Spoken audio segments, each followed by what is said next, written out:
All right, everybody, welcome to Rebel Racing Network. I'm Eddie Smith, and tonight we are race 1 of the round of 8 here in Apex E-Series Showdown, and it is going to be a wild one tonight as we're at the last Great Coliseum, Bristol Motor Speedway for 150 laps, I believe, 125 laps, a lot of laps, and it's going to be a fun battle, I believe, as the playoffs are really getting into the meat of the playoff season. Got down to 8 drivers here in this series as we look at the standings here. As we look at the racetrack real quick, weather looking pretty warm. Looks like it's going to be pretty hot, slick out there, and the sun should set over time. So let's look at the playoff standings right now. These are your playoff drivers as they sort of hang off the screen a little bit. That's what we'd love to see. Yeah. Chris Carroll, Chris Bedwell, Aaron Adcock, Ray Rogers, Tony Edgerton, Garrett Kenner, Alan Smith, and Charles Stevens are your round to 8. And so those drivers, be looking out for them as they hit the track tonight. Try to gain some points, maybe get a win, and lock yourself into the next round. And so let's talk to some drivers. Let's see what they're feeling like as I fiddle here with OBS and try to get this thing locked up. You see Chris Carroll there with 8 wins on the season has a 8-point advantage due to those wins. He's going to have a 6-point advantage over Chris Bedwell. Aaron Adcock actually not here tonight, on vacation. So for him to move into the top 4, the final 4 at Phoenix, he is going to have to he's got to win. He has to win at Talladega or Homestead. So a big ask is he's going to miss tonight. That's going to drop him all the way down to the bottom, and only 4 move on. So as we take a look at the bracket, not updated as of last week, but you saw your drivers, and you see we got this week at Bristol, Talladega, and then Homestead, and then we set our final 4 to race it out for the championship at Phoenix. It's been a fantastic season. Let's talk to some drivers as we have a little bit of time left. It looks like qualifying is pretty much done. Let's start with the top. We'll go down as let's talk to Chris Carroll if he's available.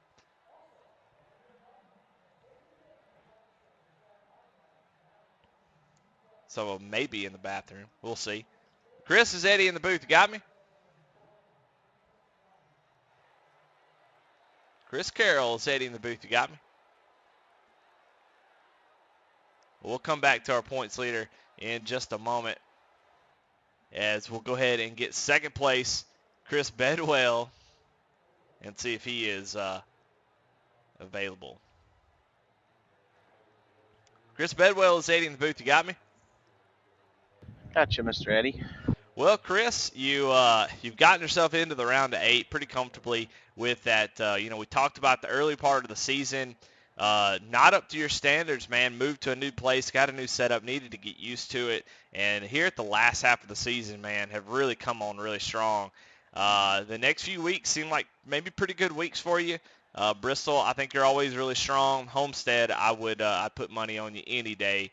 Talk about the next 3 races and how you're feeling about trying to get to the Final 4. I'm feeling pretty good. As long as I have good, clean races, top 5s, I think we'll be all right. You got good memory, remembering about all that, moving and new rig and all that. But yeah, just really looking forward to this race. It's always fun to race Bristol. And then Homestead, similar feelings. I really like that track. It's a driver's track. And then where are we after that? Well, it's Bristol, Talladega, and Homestead. That's your 3 races. Oh, okay. Well, I won Talladega last season.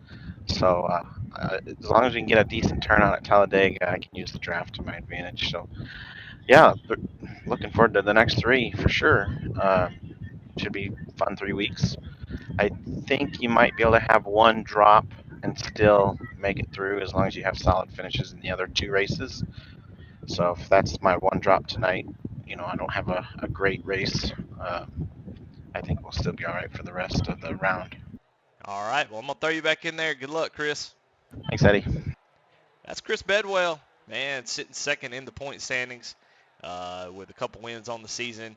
So we'll see how he does. Seems pretty confident. That's a good thing. You need it going into the playoffs. Ray Rogers, I don't see Ray in Discord. He's on track. He's qualified, but I don't see him out. I don't see him in the Discord, so we won't be able to talk to Ray. But let's move on down the standings. Let's see who we got. Who we got next is Anthony Anderson. Let's talk to him. We haven't talked to him in a while. Let's talk to him real quick. Anthony Anderson, this is Eddie in the booth. You got me? Yes, sir. All right. Well, we are talking to some playoff drivers, and, man, you're one of the 8 trying to make their way into the Final Four. Don't want to keep you too long, so we'll just keep it short, man. But how you feeling? Bristol tonight. You're starting 11th, and you got Talladega next week at Homestead. How you feeling trying to get in that Final Four?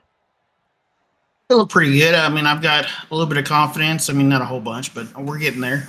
I just got to make it to the end of this one and push as hard as I can. All right. Well, good luck to you, Anthony. Sound like you got it. You got the right kind of plan going on. Good luck to you tonight. Appreciate it, man. Thanks. All right. Next on the list, let's talk to Garrett Kenner. Let's get old Garrett in here and let's talk to him. I'm sure he's got some people watching. Love to hear him talk. Garrett, the Eddie in the booth. You got me? Hey, Eddie. What's up, man? Man, not too much. Bristol tonight. Always exciting, but you're in the round of 8, man, trying to make it to the Final Four. I talked to you last week, and you said you didn't know if you're going to make it to the Final Four, but hell, tonight you could win a race, and that would lock you in. So what's the plan for tonight? Man, Bristol, everything happens right in front of you. It's a high-speed blender is pretty much what it is, so you're making laps around here quicker than I feel like you really make tracks anywhere. Just with how high banked it is, you can carry a lot of speed through the turn, so a lot of it's going to be kind of gauging your reaction time, make sure you can stay out of some mess and minimizing mistakes. I think if I can do that, it's going to be tough to break up the Kristen show up there. And then, of course, Ray, he qualified pretty well. So it's going to be a tough battle, but as long as we can minimize mistakes and just kind of not mess up on pit road, I think we'll have a pretty good finish out of the deal. All right. Well, good luck to you, Garrett. I appreciate you. All right, next on the list, Alan Smith. Let's talk to Alan Smith. This is Eddie Smith in the booth. You got me? Yeah, what's up, Eddie? Man, made it into the Final 8 and trying to make your way into the Final Four. It's going to be tougher. I mean, it gets tougher and tougher as these rounds continue on. What's your strategy tonight? How you feel about tonight? And, you still got Talladega and Homestead to make it in. But tonight, that's Bristol's what's in front of you. What's your plan tonight to try to get yourself in position to move on into the Final Four at Phoenix? Well, just try to minimize the mistakes tonight. This is not one of my better tracks, so I like the bigger tracks, Talladega and Homestead. I love those tracks, so that's my better chance of making it. But I just got to keep my nose clean tonight, stay out of trouble, not make any mistakes, and maybe we can move on up next week. All right. Well, that sounds good. Good luck to you tonight. All right. Appreciate it. There you have it. Let's talk to the next driver in the list. That's Charles Stevens Jr. Charles Stevens, this is Eddie in the booth. You got me? I got you, man. Well, my man survived the hurricane as it blew through. Seemed like everything's working. Either that or you're out in the middle of your house just sitting out in the open with your rig racing tonight. But at Bristol, I feel like it's a pretty fun track. I think you probably like the track a lot. But you're in the round of 8. There's 8 of you left. This is going to be the toughest racing that you see. Small fields, not a whole lot of points to be made. You got to go out there and get every position. What's your plan tonight? Plan is just try to keep it up front and keep it clean. It's a lot of fast guys left in here. Might not be a big field, but they're all fast. So, yeah, just try to keep it up front, out of trouble, and keep the tires on at the end, and hopefully I'm there to get a podium. All right. Well, good luck tonight, Charles. I appreciate it, Eddie. Well, there you have it. That is that is your top 8. Of course, we missed a couple drivers. Ray Rogers not in Discord, at least the last time I looked. He's still not in here. And Aaron Adcock missing the race for vacation. So tough deal for Aaron. Aaron, who came out and just flat out dominated last week. It was in a must-win situation, win and get in, and he was able to get it done and move on to the next round. He's got to do it again. So he's going to have to find some of that magic and reach down deep at Talladega and Homestead and come out with a victory and move on to the next round. But a hell of a job last week from him. Would love to talk to him, but I think he's probably watching. So, boss man, be careful on your way home from vacation. We'll see you next week to try to win at Talladega. I know you got all your fans watching too. So, well, all right. Well, let's talk about the race tonight. We've got quite a few laps, 40 seconds to go in this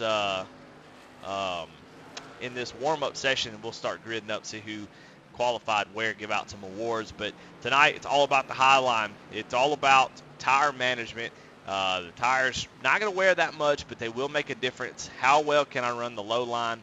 How well can I run the top line? I think what we'll see is low line at the beginning and high line towards the end as passing becomes so difficult here with the high line being so strong on old tires. So you're going to see some guys try to make that bottom side work. If you're qualified towards the back, you got to try to figure out a way to get up front quickly on these restarts, and because once the high line becomes dominant, very, very difficult to pass. But warm-up is over, so we're going to get ready and jump into the grid. Let's see who we got in the who got the webcams on tonight. Apex E-Series webcams got Chris McLean, who had to miss a couple races and not able to make it into the playoffs. A past champion, though, so he has nothing to worry about. Everybody knows how fast he is. You got Charles, we just talked to him, and then Mr. Pythons himself, Chuck Pegleg Phelps, who graciously gave up his spot in the playoffs after an incident. He felt like it was his fault. Just wanted to highlight that as what a good dude he is, and gave up that spot. So congratulations to him. But still a fantastic race season for him. He's got a lot to race for, as ninth place is still pretty tight. Justin Miller at Willie Evernham right there on his heels. So a lot that can be done there and get those positions. So, all right, well, everything is getting gridded up here. So let's go ahead and bring up the grid and see where everybody's starting and give out the awards. As people are saying my mic is fuzzy. Somebody let me know. I'll try to fix that, but we'll just deal with it as it happens. Right now, your Kinder Farm and Ranch starting grid is Chris McLean going to win the Chuck Pegleg Pole Award with a 14.819. That is moving. Chris Bedwell on the outside of the front row. Ray Rogers starting third. Starting fourth, Chris Carroll. Starting fifth, Garrett Kenner. Starting sixth, Tracy Passons. Starting seventh, Charles Stevens Jr. Starting eighth, Joseph Mahar. Starting ninth, Chuck Pegleg Phelps. Starting 10th, Willie Evernham. Starting 11th, Tony Edgerton. Starting 12th, Alan Smith. Starting 13th, Anthony McPherson. And 14th is Dana Shepard. So a nice little field tonight. And we're going to go ahead and get the logos up. Let's get some cameras on some drivers. As you see, the lights are off on the pace car as we got 150 laps to settle this thing. Chris McLean going to go out there and try to get this dub tonight, as not able to do anything with the playoffs, but he can play block. He can keep guys from locking themselves in. That could be a big help to his Poman Motorsports teammates. But green flag is out. Chris McLean going to get a huge jump over Chris Bedwell as they go down into turn one. Number 5 is clear by a mile. And you see some guys on the top side already trying to make that work. You see the run that you can get off the top side as Chris Bedwell gets a huge run. And McLean holding that bottle, but Bedwell going right around on the outside.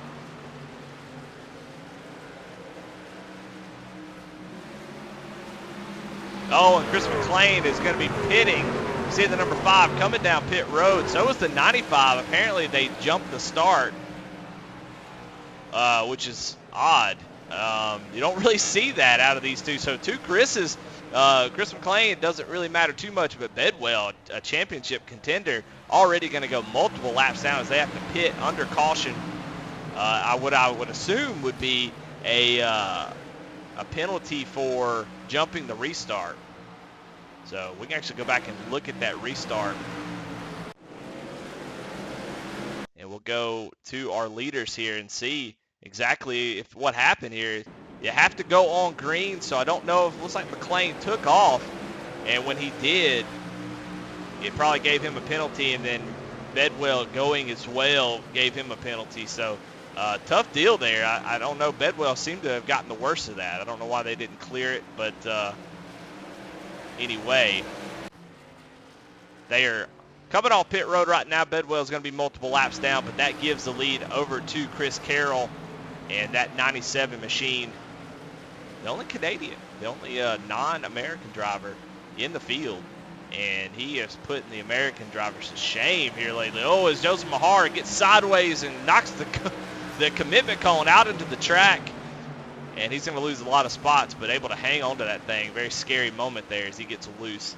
But you see everybody's starting to migrate up to the top.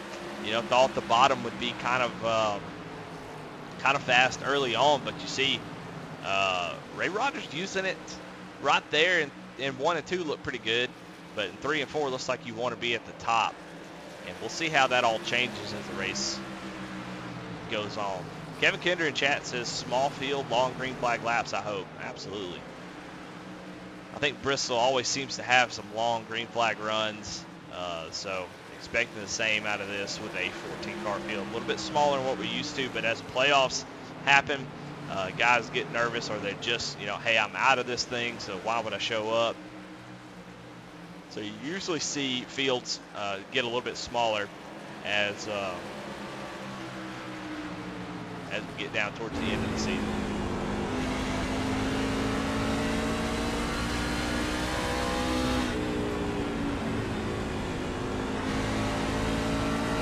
As we go on board with Ray Rogers, as he tries to run down the leader, Chris Carroll. He's got Garrett Kenner right on his heels. Tracy Pass is not too far back. This is what, once you get a few laps into it, the tires start into that heat cycle. They start working their way up in temperature, starting to wear those tires, but you have to manage that heat. You don't want to heat up the right front too much. You don't want to heat up the right rear, and you have to manage that and keep those tires balanced and not wear out too quickly.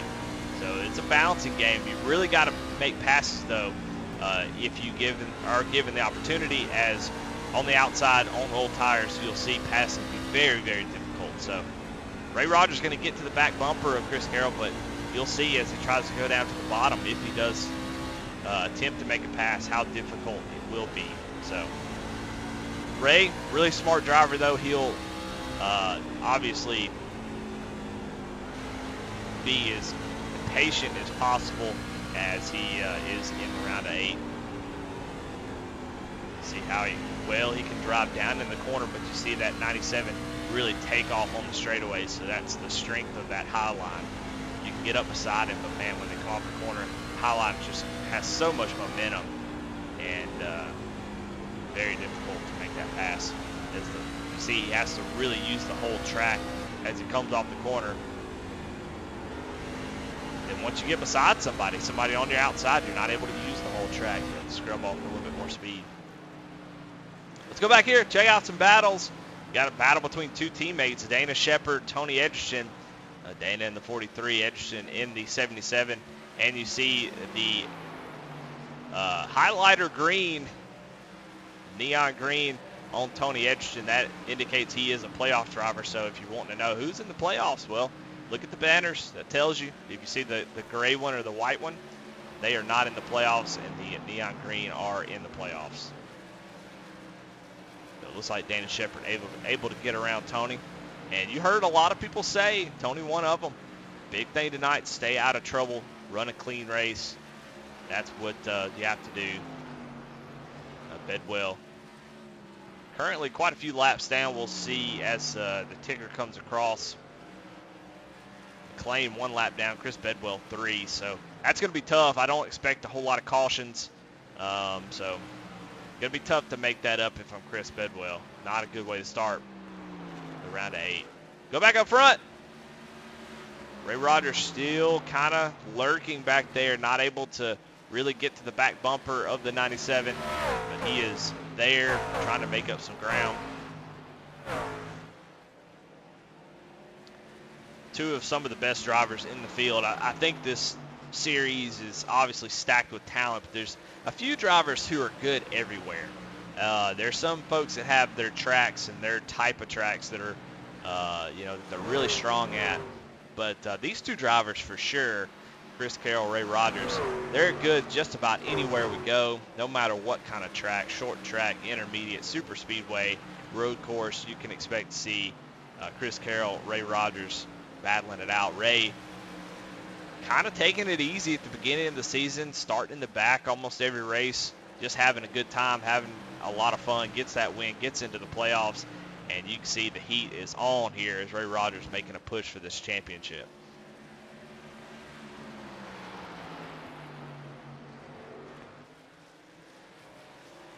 As we pass lap 28 of 150, we're starting to see a little bit of separation between the drivers. These 2 sort of pulling away, and you'll see drivers all over the track at some point. All 4 corners of the track being used at the moment. These 2 sort of pulling away on their own, almost running into lap traffic. You'll see the 28 up there right in front of them. So they're going to start hitting lap traffic pretty soon. And that's another wrench in this deal. How well do you deal with traffic? That is an extremely important skill at this track to be able to navigate through traffic and not get in a position where you lose a spot. Kevin Kinder asks, is it a one-stop race? It is most likely a one-stop race, assuming that everything goes green. I would imagine they could probably make it pretty far on fuel. The short tracks usually don't have a whole lot of fuel mileage issues. It's usually a one-stopper will get it. But I don't know. I have no idea. I don't get a fuel run. I don't get any kind of data like that. So I need me a Larry Mack in here as we look. As Ray Rogers gets to the inside of the 97, and here we are going to see how he can manage this, if he can make that pass. But he is there, putting the heat on Chris Carroll.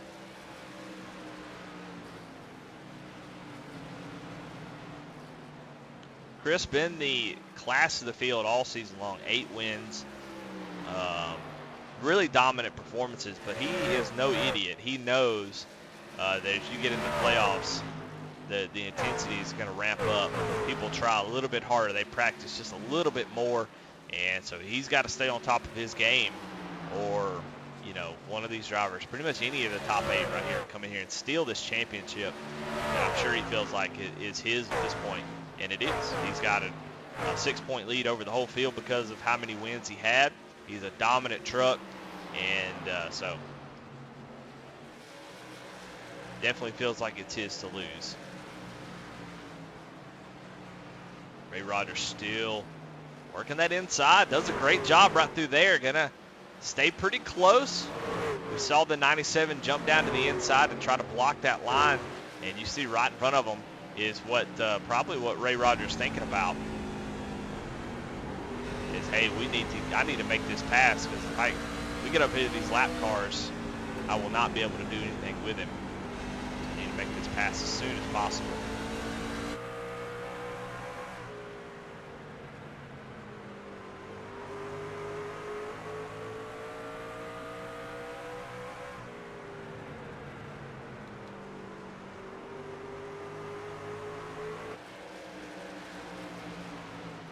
As they get to the back bumper of 2 playoff drivers, Tony Edgerton and Alan Smith, having issues tonight. Of course, Alan talked about how this is not his favorite track, so he's looking forward to Talladega and Homestead. But going to do the best that he can and stay in front of as many playoff drivers as he can to put himself in a good position. And as he lets these 2 drivers go on by, and that sort of allowed that 13 Big Frig Ford F-150 to catch up to these 2, as he is about About a second back from these two. As these laps are clicking off quick, if you're not moving forward, you may be in trouble.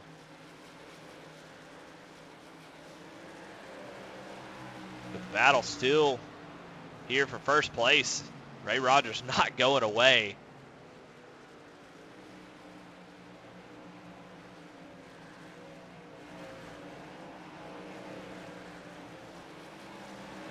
But this is that patience that you talk about. Just the difficulty of trying to make a pass on the low side at Bristol.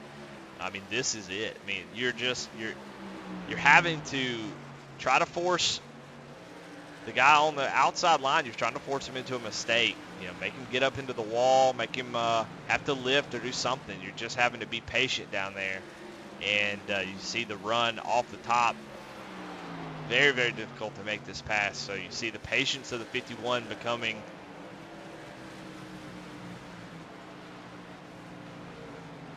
as he tries to make this pass, but they are side by side, lap after lap, and they are coming up to lap traffic again as Ray Rogers kind of duck behind the 97, jump up in the high line to let be able to get past his lap traffic. But it definitely seems like Ray Rogers is faster as the two, Willie Evernham pulls off the track going down pit road. It seems like Ray is faster.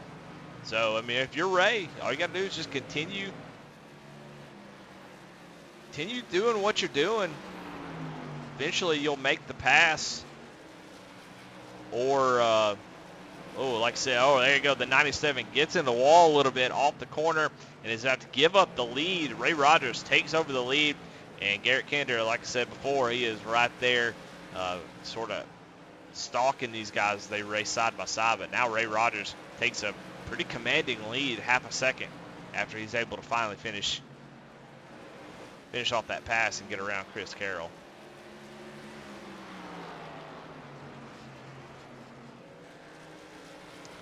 Yeah, Kevin Kenner says it's like makes him dizzy when the inside car camera is used here at Bristol. Yeah, no doubt. Everything happens so fast, and these guys driving around in basically just a big old bowl.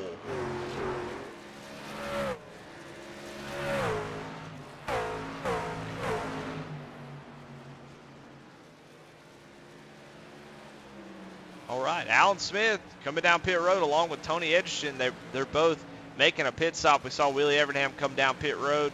So, I don't know. Maybe it is a two-stop race there, Kevin Kenner, as guys are going to break it up into obviously two stops here. Pit on lap 50 and then again at 100. Don't know if it's intentional for fuel or if they feel like their tires are just giving out and they're going to try to make it a two-stop race. Not going to be a race-winning strategy, but it could be a safe strategy to make sure that you have the best tires over the whole run of the race. And with everything being sort of caution-free, it's not a terrible strategy to employ. And it looks like Tony Edgerton coming back down pit road. That's not good. So the 77 having some sort of issue as he comes back around and comes down pit road. So a lot of playoff drivers having issues early on.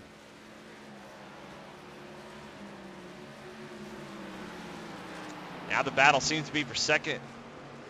Third and fourth is Chris Carroll falling back into the clutches of Garrett Kenner and Charles Stevens.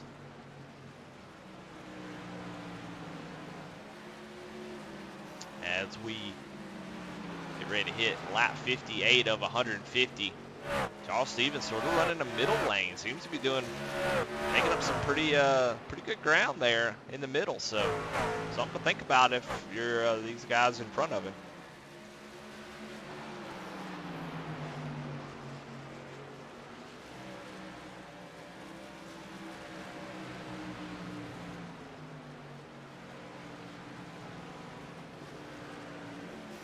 Let's go on board with Garrett Kenner and see what running the high line's like. See if I got oh yeah. As soon as I go on board with him, show him the high line, it goes down to the bottom. But you'll see just how close, and I'm going to make Kevin Kenner get real sick, but look how close he is to that wall. It is right there. Reach out and touch it. You got gum in your mouth to reach out there and just stick it to the wall. But he is getting as close as he can without touching it to carry as much momentum around the top side of the track as he can. As Alan Smith, you see, go by on brand new tires. You see the difference that the tires do make. On brand new tires are able to run the bottom, so that gives you an avenue to make some passes. So not a bad strategy to come down and take tires, but it looks like everybody else is going to do a one-stop race.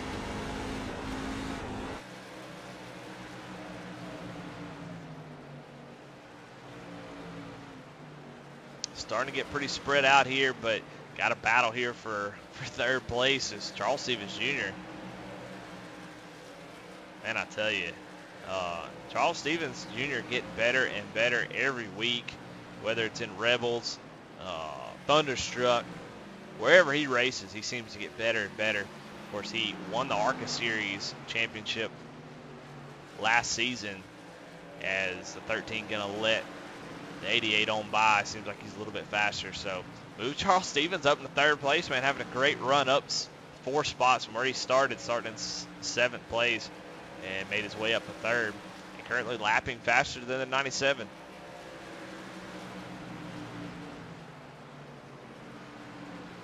Kevin Kenner having some motion sickness. Going to give him some Dramamine or whatever it is. So I would imagine if they can make it to lap 75, that's what these drivers are going to try to make it to. Of course, the danger is if you are one of the leaders, if you, if you pit now and you can make it to 100, 110, there's always a risk of a caution. You go multiple laps down when you pit here. And so you want to go as long as you can, but if you're starting to fall back, kind of like Garrett Kenner or some other drivers, you may go ahead and try to force their hand, come on down pit road, take advantage of those new tires and take the risk. If I'm Charles Stevens, who continues to march forward, I'll stay out as long as I need to, especially Ray Rogers, who is now 3 seconds ahead of Chris Carroll.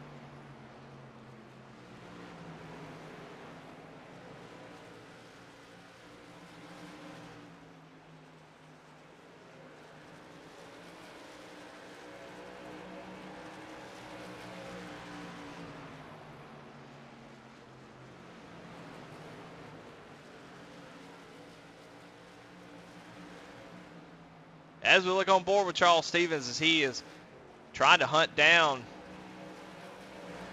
our points leader, and you look at the focus Charles has, he's trying to let the 77 on those fresh tires go.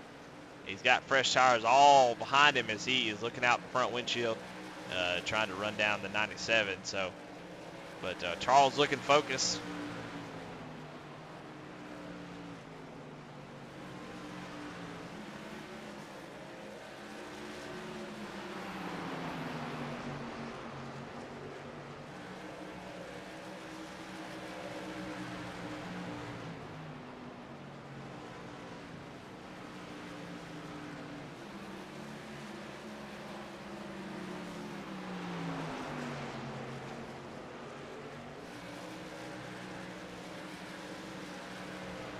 Well, all right. Well, expecting to see some pit stops soon as we check out Ray Rogers, who, like I said, almost 3.3 seconds. He is moving extremely fast. Charles Stevens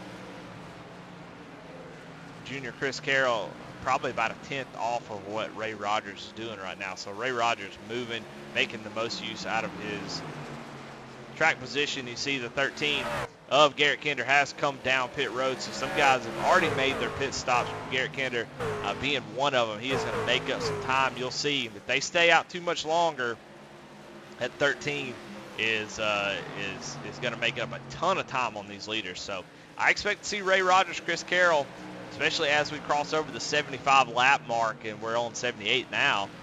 Come on down pit road, get those 4 tires, and get out there and make up some time, because the longer they stay out here, Garrett Kenner is going to have a massive lead when they finally do make their pit stops. Garrett Kenner currently running 15.4s, where Ray Rogers running 16.2, so almost a second faster a lap, and these laps are clicking off quick, so Ray a little bit stuck here. Oh, it's Joseph Mahar, Tony Edgerton almost get together, as you've got all kinds of tire strategies going on right now, and that's making for some stressful racing if I'm Ray Rogers. Please do not wreck in front of me, that's what I'm saying. Joseph Mahar, though, just trying to get out of the way. Ray going to lose about 3/10 that lap just because of that, so just trying to be smart. He's doing a good job of it so far. Still has not come down pit road, not any of the top three that we've been watching. As we go and check this out, is Charles Stevens going to make it 3 wide here, and Chris Carroll is going to have to back out of it. Very aggressive move from the 88 as he decides to make it 3 wide, and Chris Carroll, I think, doing the right thing, which is kind of back out of it and save that 97 truck for later. But Ray Rogers coming down pit road gives up the lead. Going to take 4 tires and fuel, and we'll see where he ends up. And that gives the lead over to Charles Stevens Jr., who will take over the lead, get those very, very precious bonus points for leading a lap, as everybody sort of gets a reset when we move over into these rounds. So every point's going to make a difference. Of course, if you win, you're in. You don't have to worry about points. But if not, that could be all the difference in the world, getting that lap led. And so far, man, Charles Stevens doing a great job on these old tires. He definitely one of the best long-run trucks tonight, and he showed that on that run. These drivers all bottled up here as they're trying to make it. Like I said, different tire strategies all over the place. This track really only 2 wide, so it's very hard. You see Tracy Passons with those new tires, but really nowhere to go. As these, oh, and the 28 gets into the 97, either that or the 97 just gets spun, and then Garrett Kenner goes in there and drives right into it with nowhere to go, and caution comes out, lap 87 of 150, a big deal there, as we saw that happen, and we're just going to go ahead and back her on up, as, you know, it looks like, I can't tell if the 97 gets a little bit loose off the corner. Oh, no, it looks like the 28 kind of steers into him a little bit. Maybe thought they were going to make contact and didn't want to get put in the wall. It's really hard to see. Let's go on board with him and see if we can slow it down and see what happened. Yeah, you see the 28 just walk it down the track as he's got Tracy Passons down to the inside and just kind of turns the 97 up into the outside wall. Chris McLean doing a nice drift job of getting around him in 13, trying to do the same thing as the 97 comes down the track, and they make contact. So Garrett Kenner, all that time he was going to make up, all for naught there, as now he's going to come down, probably get a fast repair, and going to be caught a lap down or so. Well, that changes a lot of things. Got drivers staying out, guys on old tires.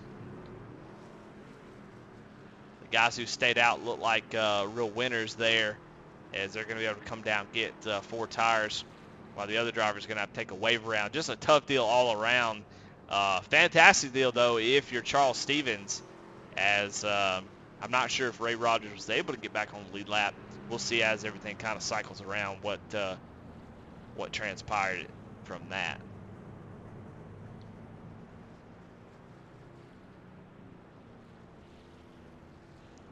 Yeah, Ray Rogers showing on the tail end of the lead lap. That's Ray right in front of Charles Stevens. So he's going to take the wave around.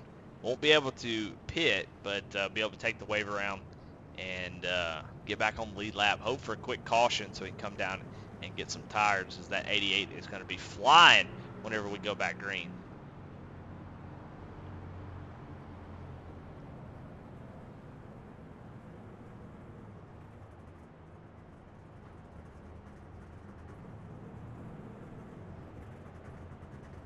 So first caution of the night on lap 86 or so, 87.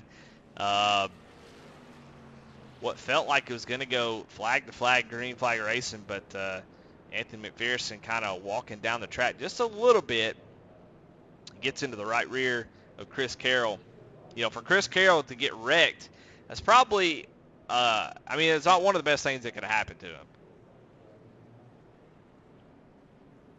As he does get wrecked, but he did stay out. So he was able to stay on the lead lap, come down pit road, get that fast repair. You see that truck clean as a whistle. And so he's going to have fresh tires and a brand new truck, so he's going to be good to go. But Charles Stevens Jr., I believe the real winner, who worked his way up through those drivers, got up to second place, and then that caution just really, really helped him out to be able to get up there and get the lead. So now he's going to have to control this race. Now, the tricky thing for Charles is, you did what you did last time, and that was you did the right thing. Now that you're up in the lead, do you get a little bit too nervous and make a mistake, drive a little bit too hard? You got to drive the way he was. That long run speed was definitely there, so you got to keep that up and be there at the end of this run too. So you get out front, get a little too excited, burn your stuff up. Can't do that. Joseph Mahar, we saw him make some contact early on, but he is running in second place, takes advantage of that. Chris Carroll right behind him. You see Garrett Kenner in the 13, he is a lap down. So right now, your top 6, Charles Stevens Jr., Joseph Mahar, Chris Carroll, Chuck Pegleg Felts, and Ray Rogers.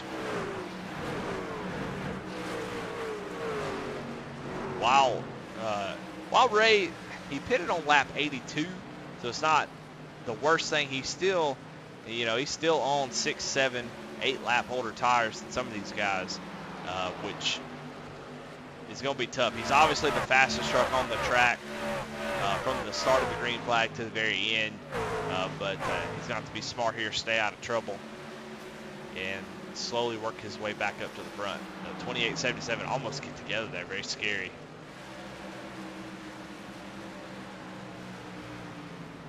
A little contact there with the 51 and 28.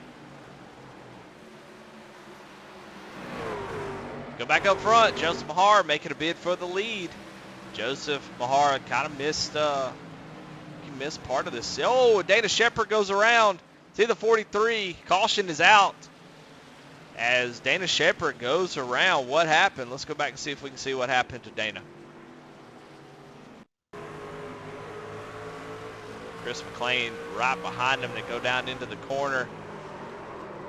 McLean maybe expecting Dana to go and take a different line, but 43 goes around.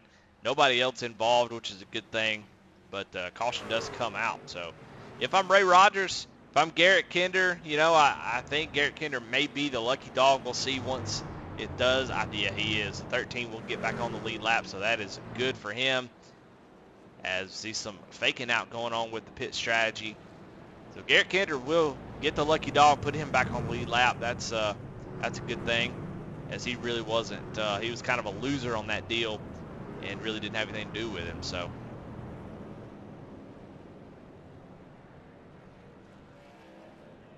Ray Rogers, interesting call, and decides not to pit there. I would imagine he would have gone in and got his set of tires, but all in all, that will put him on the second row for the restart, so I'm sure he feels pretty good about that.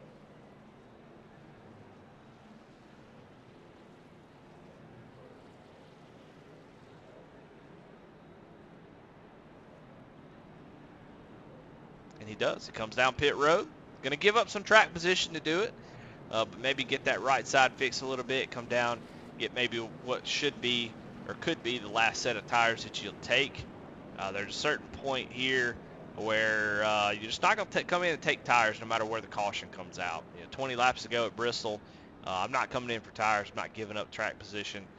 So now is as good as time as any to come down, get some damage fixed, get 4 tires, and get back up there, get ready to get down to the end of this thing.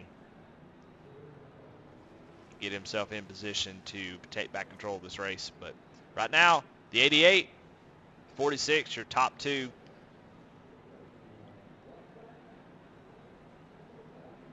So we don't have that much time left in this race. These laps are going to click off quick if we stay under green flag. So I think the intensity is about to pick up, and we're going to see some wild moves and some wild attempts as showing Bedwell crashing. I don't know what's going on there. He's just trying to get everything settled here as far as the running order. The 13 has to go back behind the lap cars. We say, well, why is that? Well, you got the lucky dog.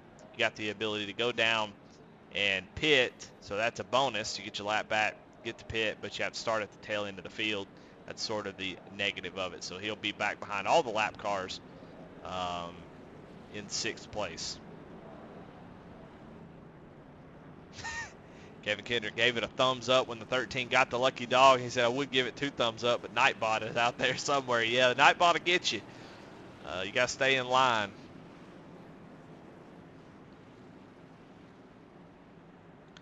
Well, lights are off on the pace car.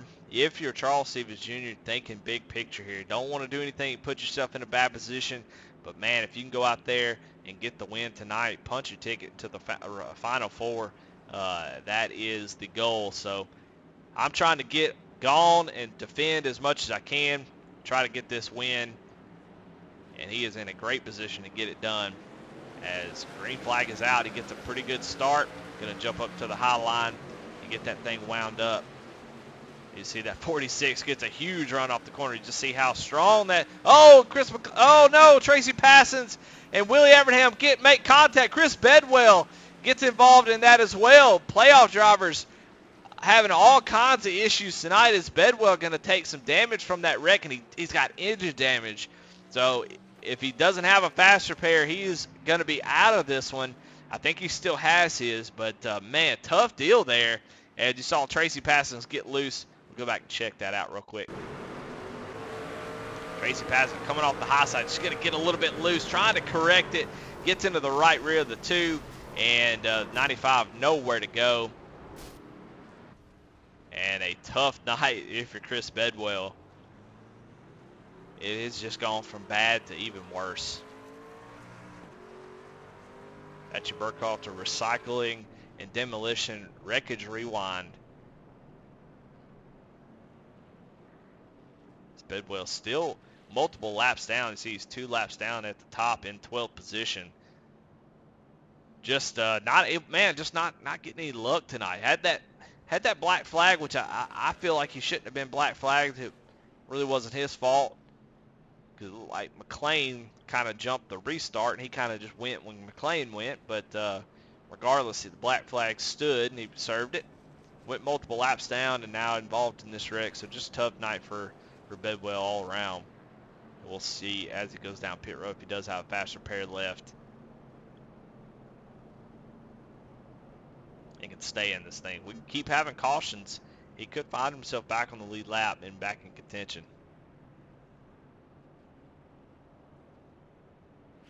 Looks like he does get a faster pair, so the 95 back on track.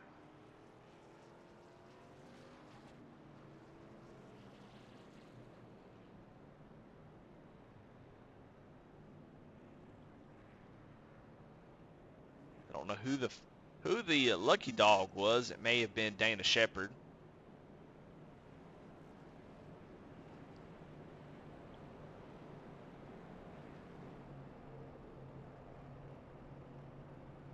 Charles Stevens loving all these cautions. The more cautions that come out,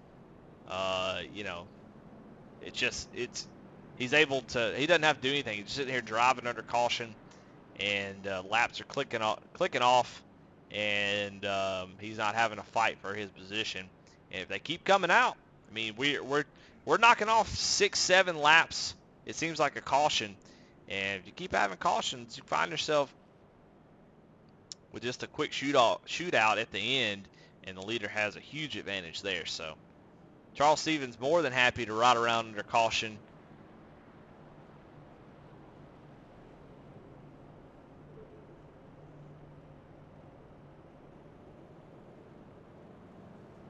But already some big playoff implications for the, I don't know what's going on back here, but does look like Dana Shepherd was the lucky dog. So that should move Chris McLean into the lucky dog position. Get himself back in the lead lap with another caution. As long as he isn't the one that causes it. But it looks like pace car getting ready to head down pit road. We're going to get ready and go back green. 40 laps to go here at Bristol. Round one of the, or race number one of round of 8. As Charles Stevens Jr. gets a fantastic start, but that 97 is now on his way. And you see the 51 starting to look to the inside of the 46. Here comes the 13. Oh, it's a 51. Ray Rogers gets loose off the corner. Tires cold, and the 51's going all the way to the back. Going to lose a ton of spots there. Great save, though. But very, very scary moment for the whole field as the 51 slides off the corner. So now he is going to have to make up a lot of time as we watch the 13, who was able to, with that quick caution, get in front of those lap cars and start to work his way towards the front. We got a battle for the lead here. It looks like Charles Stevens Jr. left the outside open, and that's the 97 all he needs to go around that 88. Now we saw the long run that Charles Stevens Jr. had to be able to run down the 97. I don't think he's going to have that this time, so interesting call. We'll go back and see if we can go back a couple laps and see where that pass took place. So we were watching a replay, and yeah, Charles Stevens Jr. just leaves that top open. Surprising, I don't know.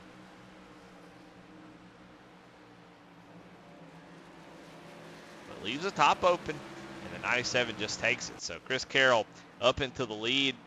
Charles Stevens falling back a little bit as Chris Carroll takes the lead that he had at the early part of the race. Last lap by Ray Rogers, really making up a lot of time. He's got so much work to do, though. He is 3.1 seconds off the lead. He's got a lot of room to make up, especially after that half spin there. The tires are not going to be in good shape. He's going to be battling a loose condition for a while as he waits on those tires to cool down. And with Bristol constantly in a corner, you're constantly loaded down. It's going to be tough to cool those tires off. As the 5 gets loose right in front of the 13, they have to check up a little bit. Ray Rogers not checking up, though. He's like, we got to go. So you see the intensity, guys leaning on that throttle just a little bit.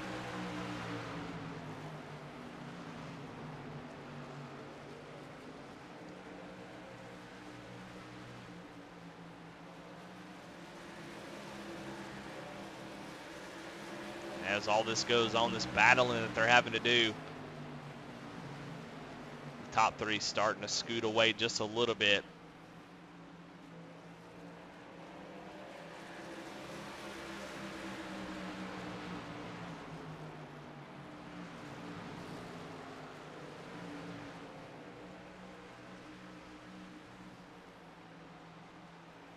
'88 running that middle line, but you see Joseph Mahar getting close to getting to that outside of that 88. Once that happens, it's going to be very, very difficult to hold him off.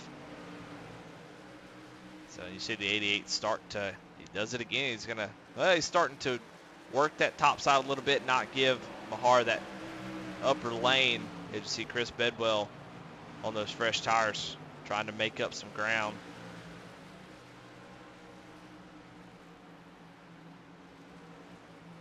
Got a battle here for 4th place. Ray Rogers does a slide job on 13. 13 going to go down to the inside. See if Ray can hold him off. 13 going to battle back on the inside. Ray has the run. Tracy Passes, who is a lap down, going to follow Ray. So Ray comfortably up in the 4th position. Even after almost wrecking, he is still moving forward. The fastest truck on the track right now is Ray Rogers. He knows time is running out. He has got to go. And he is running these guys down. He has already made up a second on Chris Carroll, the leader. So Ray Rogers moving. Let's go on board with it. Close your eyes, Kevin. He can see the lead up there. He can see all three of those drivers. He is battling for position.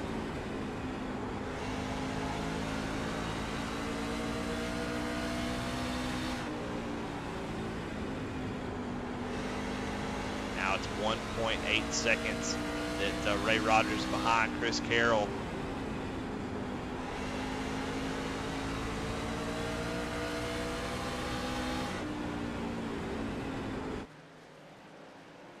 Odd position to see Chris Carroll in. Normally on these long runs, he really starts to pull away, but we've actually seen him kind of fall off here at the end of a long run. So don't know if Bristol just doesn't suit his style, or, if he's, playing a big brain move that we're not aware of. I don't know, but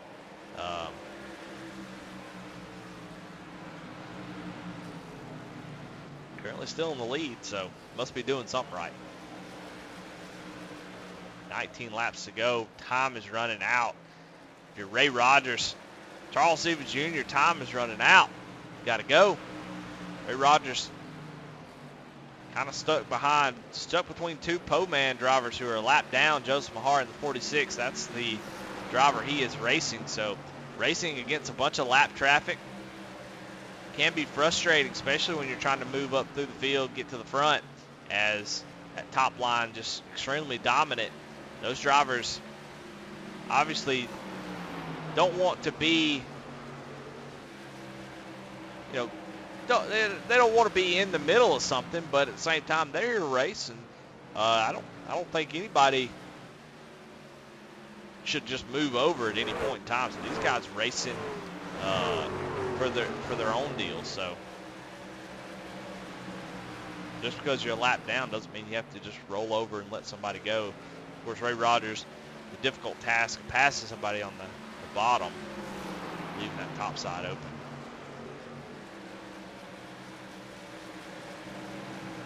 .14 laps to go here. Chris Carroll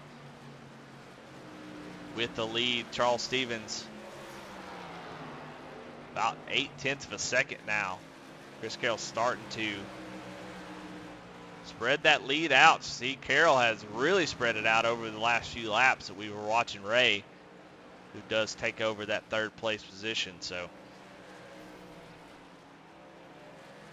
things are looking good for Chris Carroll as he now is out to a commanding 1.2 second lead.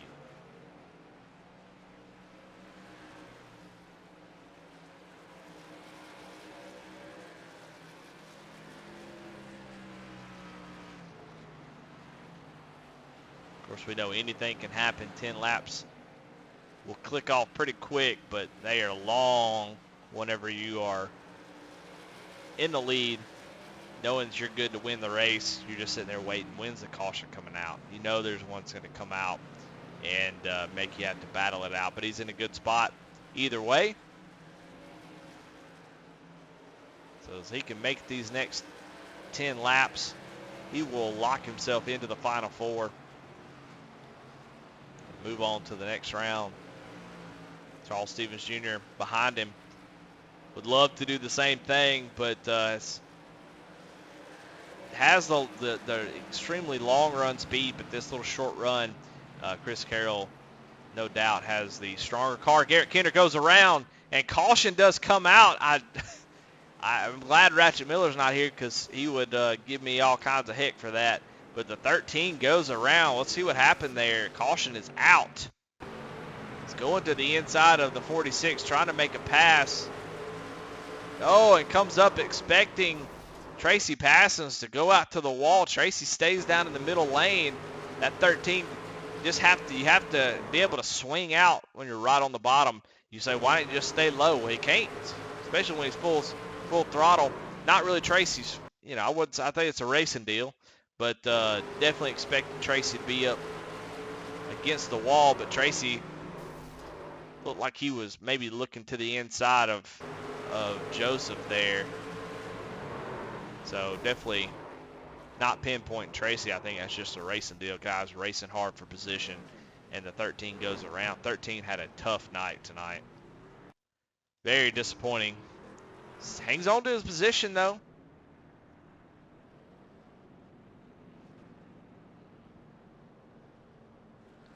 He'll be in third place. Chris Carroll, Charles Stevens Jr. stay out.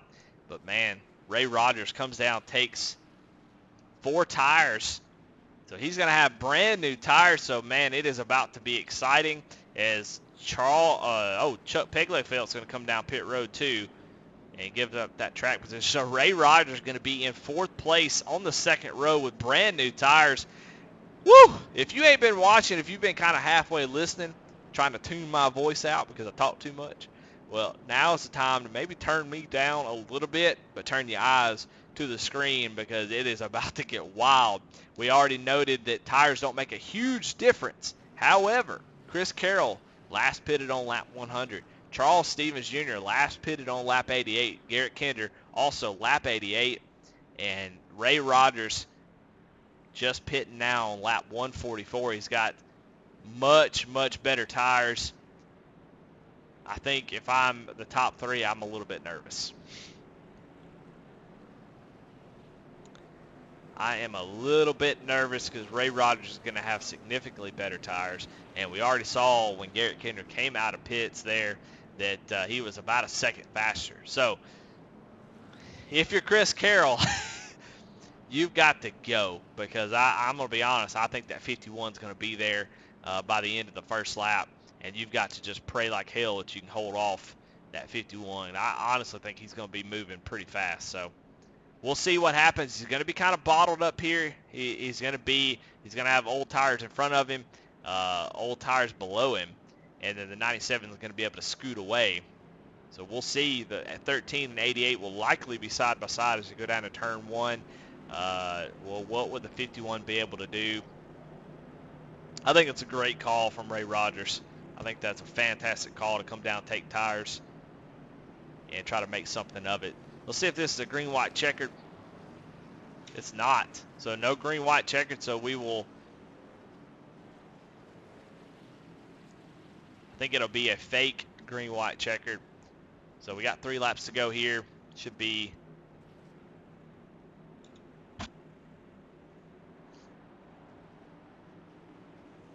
Yeah, so it will be a fake green-white checkered. So if we have a wreck, we will have 2 attempts at it.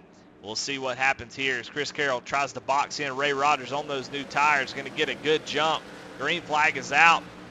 What's going to happen here is Ray's going to have the new tires, but here comes Joseph Mahar on the same situation. The 97 going to scoot away. There's just nowhere to go for these drivers as the 46 is going to plow right into the back of the 13. And just cause a big old wreck for almost no reason. Wow, that's embarrassing.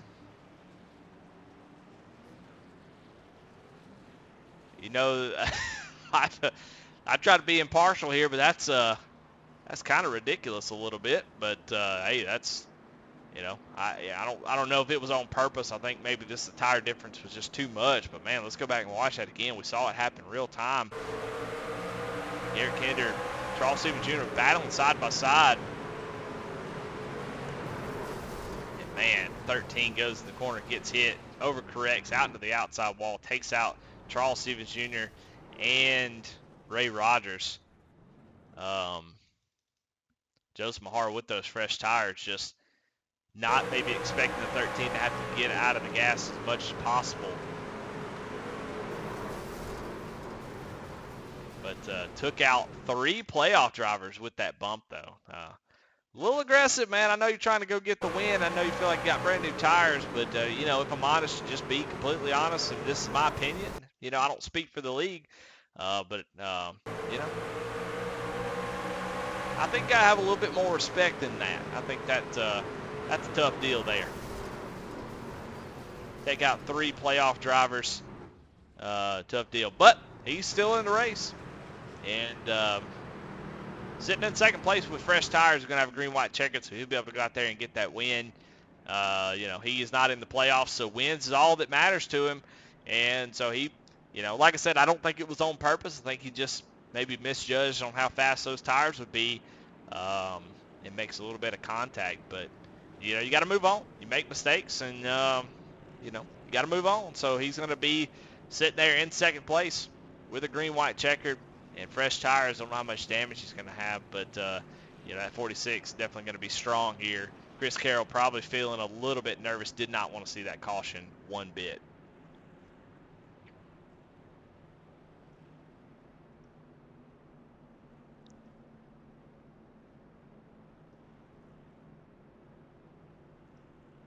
Well, while we have a little bit of downtime getting ready for this finish, definitely want to thank Apex Sim Racing Gear, ApexSimRacing.com. If you need any kind of things for your rig, button boxes, switches, hey, look, if you need one, you want to be able to turn your washing machine on, get you a cool little switch from Apex to start your washing machine. Head on over there, see what he's got, man. Does make really good quality products. ApexSimRacing.com. I want to thank, of course, all of our sponsors as we get ready to go green here. But definitely want to thank them for allowing Apex to use his name. But getting ready to go green here. Chris Carroll going to take the outside this time. And, man, this is going to be wild. We have 2 attempts, I believe. Let's see real quick. Yeah, 2 attempts. So this will be the first of 2. Chris Carroll going to get a jump. Let's see what the 46 can do. Maybe the 75. Maybe Chuck actually backs out of it a little bit. Maybe not wanting to be a part of it. We'll see what the 46 can do with those tires. Does he have too much damage?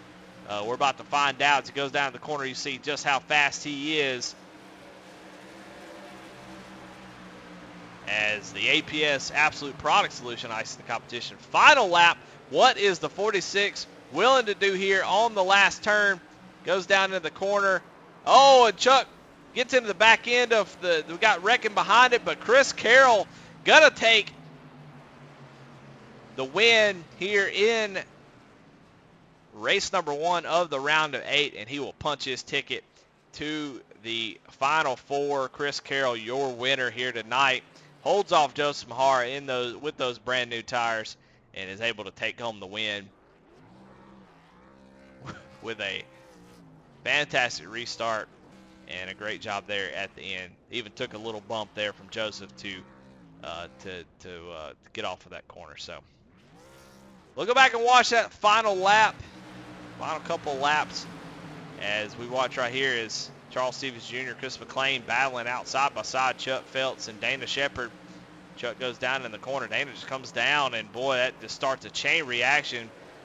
Bedwell part of that as well, as Chuck gets a little bump there from Charles, and Chuck comes home in 3rd place there.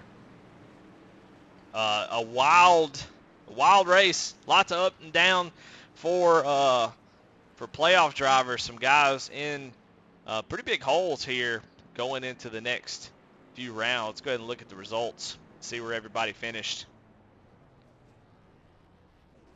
Chris Carroll, Joseph Marr, but you see down at the bottom, Ray Rogers in 13th, Garrett Kenner in 11th. Playoff drivers that are in trouble, Tony Edgerton right between them, Alan Smith in 10th. Chris Bedwell able to recover, actually. I think that's really impressive. He recovered and finished in 7th.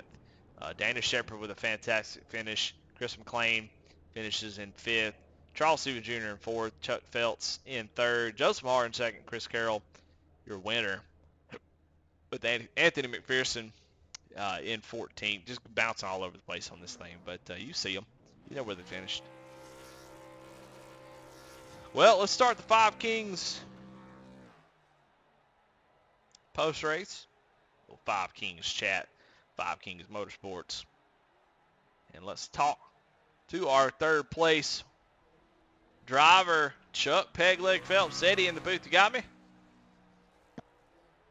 Hey, Eddie, how are you? Well, man, made a great call.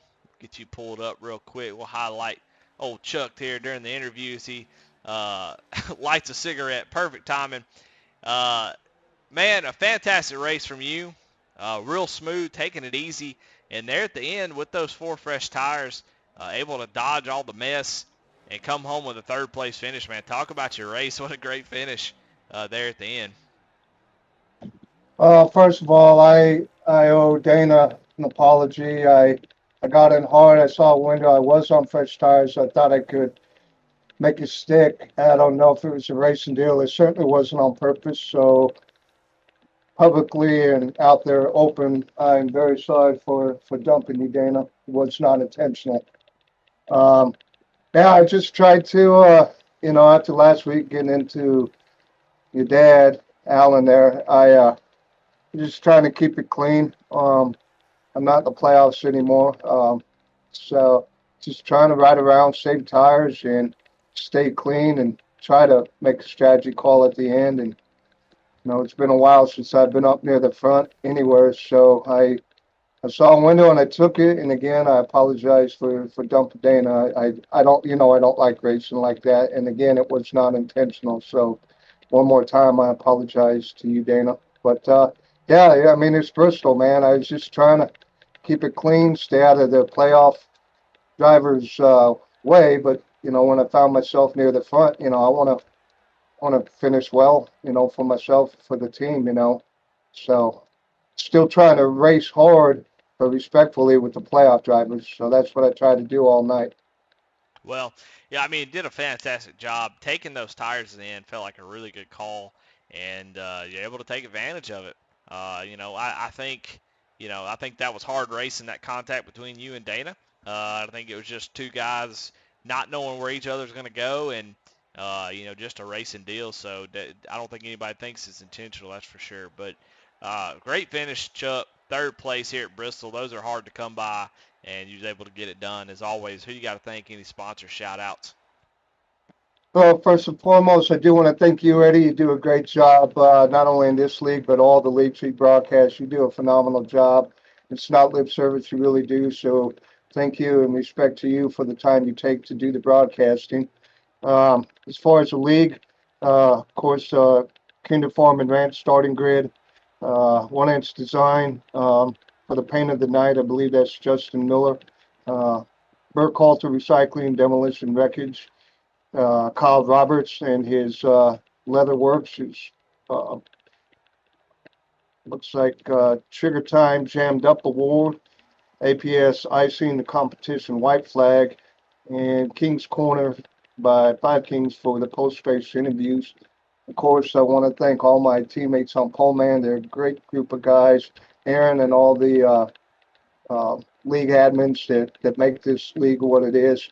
And of course, last and certainly not least, all the military, police, firemen, first responders, EMT, and of course my fellow brother and sister Marines. They're my family. So, and once again, thanks to you, Eddie, and one last apology to Dana. So, All right. Well, all I got, brother. great finish, Chuck. And maybe we'll be talking to you next week in Winter Circle at Talladega. I hope so. Thanks a lot, Eddie. Well, there you have it. Third place, Chuck Peglich Felts. And let's bring in second place finisher. Probably not the most popular guy right now, but just a hard racer. And we'll talk to him about that. Joseph Mahar, this Eddie in the booth. You got me? I got you, Eddie. Well, a wild race, man. Just all kinds of stuff going on. You came down pit road on that caution on lap 144. Took 4 tires, and man, you were on a mission. And made some contact a little bit trying to get up there, but man, there at the end, so close, definitely a lap away from getting that victory. What did you need to maybe get around Chris Carroll on that last lap? Probably just another lap or two. Yeah, I don't know. I felt like he was good, like for a couple laps after the restart. He had like short run speed, but probably just needed more than 2 laps. I didn't get the best restart either. These front row restarts were killing me all night.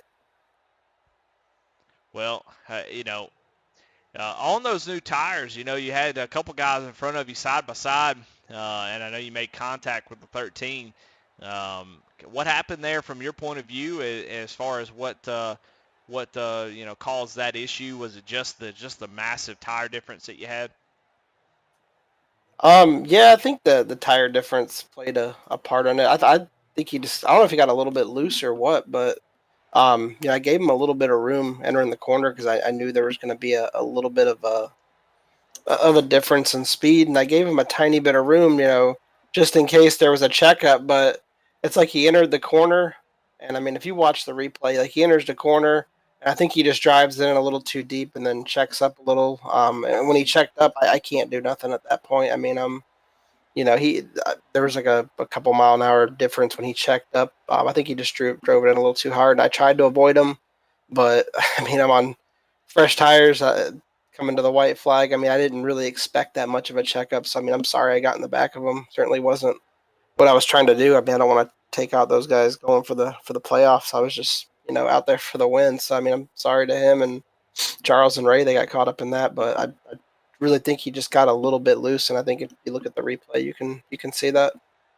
Well, still a fantastic race, a great call to take. Tires at the end. It just came up a little bit short, man. I think if you had one more lap, maybe half a lap, I think you could have got it done. But congratulations, Joseph, on second place. Good to see you again. Missed you this season, and looking forward to seeing what you're gonna do in the next few weeks. Yeah, definitely.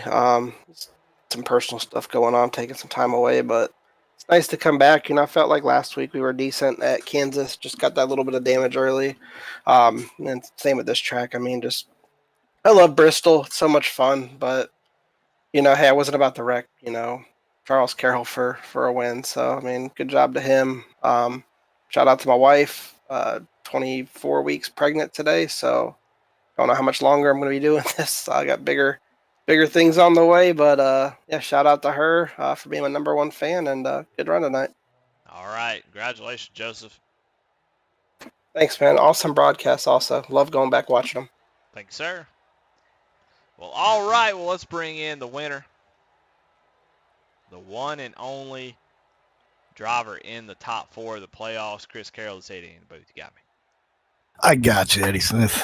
Well, what a race, man. A very, very intense race, a very up and down race for a lot of guys, but for you, very quiet. You got out front. Ray Rogers able to get around you. You kind of started falling back a little bit, fell into third place sort of with Charles Stevens passing you there at the end of that run. But, man, able just to somehow dodge all the BS that went on in that race. The strategy with the caution worked out in your favor. You're able to get back up front, get past for the lead, get around Charles Stevens, and really take home the victory. Even held off some guys with 50-lap fresher tires. Talk about your race, man, and how it went, and what you need to do there at the end to hold off those guys on tires. Well, I felt really good up front, Eddie. I thought everything was going good, and Ray was in a different zip code tonight. He knew something about Bristol. I do not. He deserved to win that race, but I just tried to keep my nose clean. I got into it with one of the lap cars there. I don't know if it was my fault or his fault, but I still got to go back and look at the replay. But that wasn't very good. I apologize to him if that was me, but I just tried to stay up front there at the end, Eddie. I was looking at it, and it took Ray a while to run me down there, and I knew we had a short run, so I figured I'd go get some tires and get up there and see if I could hold them off, and it worked. 46 car gave me a little bumperoni there in 3 and 4, but I was prepared for it there. I knew it was coming after what I saw in my mirror. Yeah, well, look, I don't really have too many questions. Just a clean race compared to all the other playoff drivers. And that's exactly what you needed. You were able to be in the right spots at the right time. And a little bit of luck, goes a long way in some of these races, especially at a place like Bristol. And not saying that you won because of luck. I just mean a lot of guys had some bad luck, and you had the good luck tonight that kind of worked in your favor outside of having a really fast truck. And able to dodge all the mess and come away with the victory and punch your ticket to the Final Four, man. Going into Talladega, I mean, gosh, you can just ride around in the back, pull in the pits, go watch from the grandstands next week, and that's got to be a relief going into Talladega.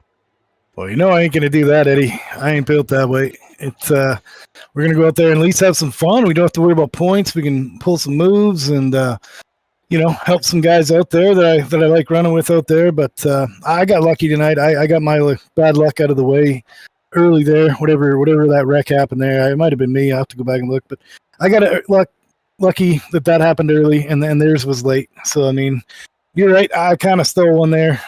Ray was super fast, and enjoy running this league, enjoy running with these guys, and it's been a lot of fun. We're going to go out there at Talladega and have some fun, put on a show maybe.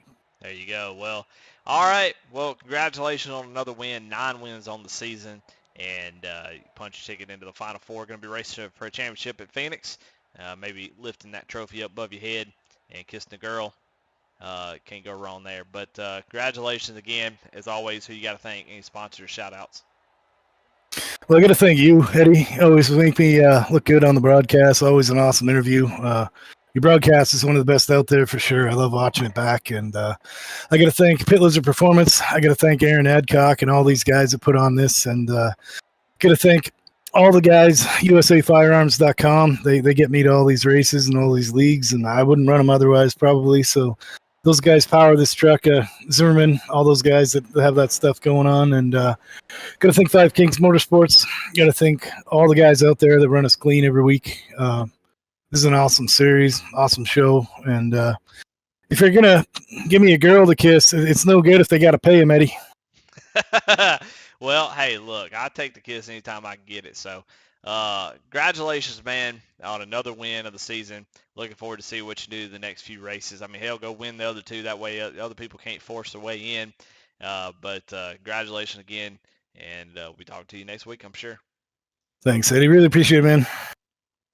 There you have it, Chris Carroll. Another win on the season. Trying to find us a good paint scheme to give out an award for. I mean, there's too many big paint schemes. But you know what? We're going to go ahead and give out the Paint of the Night 1-inch designs Paint of the Night to the Big Frig 13 Ford F-150. Just a good-looking truck. Always catches your eye. But congratulations to him. We're going to give out the Hard Charger Award winner, Kyle Roberts, handmade leather. Hard Charger, that's Dana Shepard. Goes around, gets kind of tangled up there at the end, and still comes away with a 6th place finish and the Hard Charger Award. Congratulations, Dana. As far as the Jammed Up Hard Luck Award, man, I got to tell you, Ray, I mean, there's a lot of people that could fall under this category. There's a lot of hard luck. I mean, Chris Bedwell with that jump start that I'm not sure he deserved. I mean, even Chris McLean there with the same issue. Garrett Kenner, gosh, he got run over and stuff just in his way all night. That just couldn't find that opening to get out there. A lot of drivers having issues tonight. But, I tell you what, Ray Rogers is going to be my Trigger Time Jammed Up Award winner, as I felt like he had the truck to beat. Caution comes out at just the worst possible time, and just never could recover, and was part of that wreck there at the end. So just a tough deal for Ray. If I'm Ray Rogers, if I'm a Ray Rogers fan, I still feel pretty good, as he is definitely strong enough to recover. But he was the worst finishing playoff driver in this race, so he's got a hole to dig himself out of. Need a win to make sure, or he's going to have 2 really good weeks, and Talladega being one of those. Man, that's a tough deal. So, guys like Chris Bedwell, he did a great job recovering from that issue, come home in 7th. Let's see, he finished the 3rd best out of the playoff drivers. So what a heck of a drive for him, Chris Bedwell, to come back and finish in the 7th position and not lose too many points with that issue at the start. So, good night for some, bad night for others, man. Like I said, Garrett Kenner, Ray Rogers, just a tough night for those drivers. Did not end well. Charles Stevens Jr. was part of that wreck. He was able to come home in 4th, so he did a great job recovering. Didn't seem to have too much damage. So Bristol is going to be Bristol, that short track racing, baby. That's why we race here, and that's why it's so popular. But a lot of fun tonight. Going to be some guys that are going to have to be trying to get as many points as possible at Talladega, of all places. So next couple weeks are going to be a blast, I can tell you. Playoffs are going to get really, really wild. So come on by, watch this next couple weeks, and then we're going to lock 4 in, go to Phoenix, and somebody's going to be racing for a trophy. Anyway, thanks for everybody watching. Thanks to all our sponsors. We've hollered them out quite a few times, but definitely want to thank ApexSimRacing.com. And we will see y'all next week at Dega, baby.